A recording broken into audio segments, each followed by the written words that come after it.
New at 5, we have learned a giant in the Southern faith community and the Atlanta area. Pastor Dr. Charles Stanley died earlier today at the age of 90. Countless Metro Atlanta families started their Sunday mornings with him each and every week by his congregation or their television screens. Absolutely. And tonight, 11 Alive's Frazier learned how the church Stanley led for years is honoring him.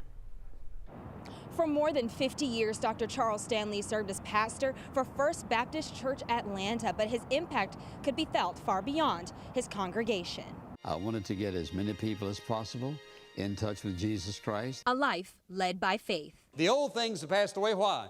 Because he's been delivered from the old kingdom. Dr. Charles F. Stanley's dedication to serving the church began at 14 years old, when his biography says he first received the call to ministry. After graduating from the University of Richmond in 1956, he spent years leading churches across the South. In 1969, he became associate pastor at First Baptist Church Atlanta, where he would lead the congregation for 51 years. His vision would take him and his message beyond the four walls of the church and even beyond the borders of the U.S. In my office at the time was a living Bible called In Touch, and I just knew it was the right name for what God was calling us to do.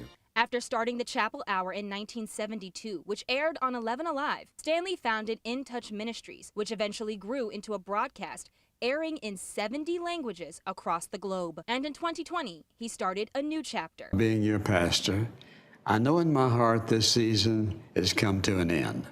To be clear, Stanley retired from preaching at First Baptist Church Atlanta, but remained pastor emeritus until his passing, a life spent in service to his faith. The public will be able to pay their respects here at First Baptist Church Atlanta on Saturday from 10 a.m. until 4 p.m. A private ceremony just for family will take place on Sunday. Kara Spelger, 11 Alive News. And if you'd like to read more about Dr. Stanley and the impact he has had on the city of Atlanta, you can head over to 11alive.com.